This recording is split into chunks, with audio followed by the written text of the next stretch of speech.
हाँ भाई, देखें, आपका एक डाउट आया था लेसन नंबर 11 में, जो न्यूमेरिकल सवाल था एक, इसका डाउट आया था।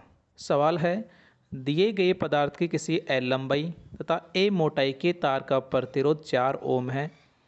इसी पदार्थ के किसी अन्य तार का प्रतिरोध क्या होगा जिसकी लंबाई एल बटा 2 तथा मोटाई 2a है।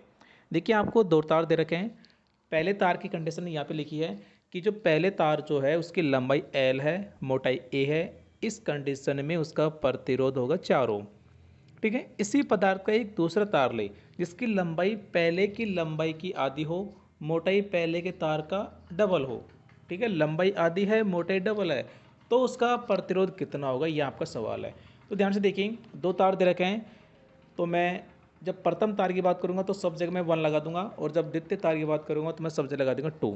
तो देखिए, प्रथम तार के लिए L1 एल दे रखा है, यानी प्रथम तार की लंबाई L1 बराबर एल, A1 बराबर ए।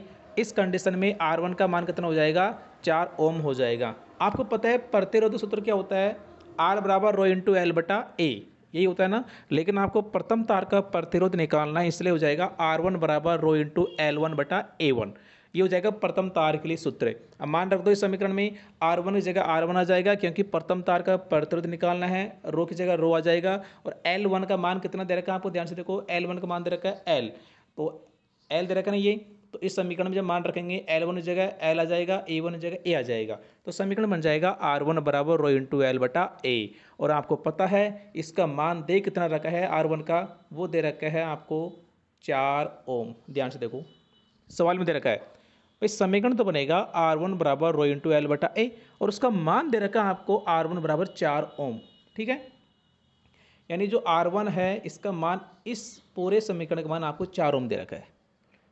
अब देखिए, ये है प्रथम तार के लिए कि जब उसकी लंबाई L होगी, मोटाई A होगी, तो उसका प्रतिरोध 4 ओम होगा। ये आपको सवाल में ऑलरेडी दे रखा है।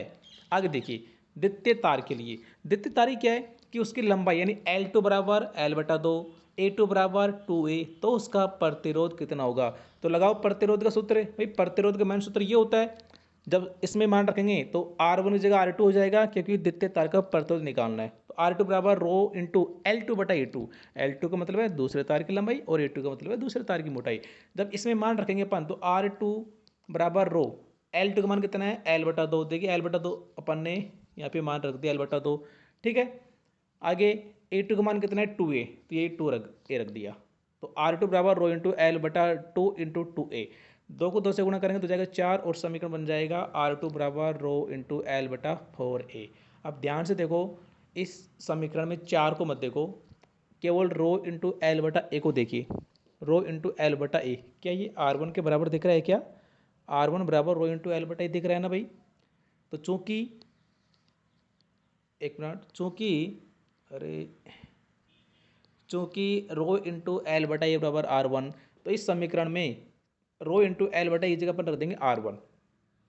इस समीकरण में रो इंटू एल बटा ए की जगह रख देंगे R1 रख देंगे, तो समीकरण बन जाएगा R2 बराबर R1 बटा 4। और आपको पता है R1 का मान दे कितना रखा है, 4 ओम। तो 4 ओम रखेंगे तो 4 ओम बटा 4, 4 में 4 का भाग लग जाएगा, एक बार जाएगा तो 1 ओम हो जाएगा। अतः नए तार का प्रतिरोध 1 ओम होगा। अरे बड़ा सिंपल सवाल था ना। और ध्यान रखना, ऐसे सवाल आने की संभावना, ऐसे सवाल की प्रोबेबिलिटी कुछ ज़्यादा ही बन रही है। तो इस सवाल को एक बार आप लोग अच्छे से ढंग से देख के जाना जरूर, ठीक है। इसका रिवीजन कर लेना अच्छे से। बाकी सवाल अच्छा है, कोई इतना टिपिकल्टी भी नहीं है। ठीक है भाई, और भी किसी सवाल में आपको डाउट हो ना, किसी भी सवाल में, तो आप लोग कमेंट में बता दीजिएगा, आपको उसका सॉल्यूशन मिल जाएगा। ठीक है भाई।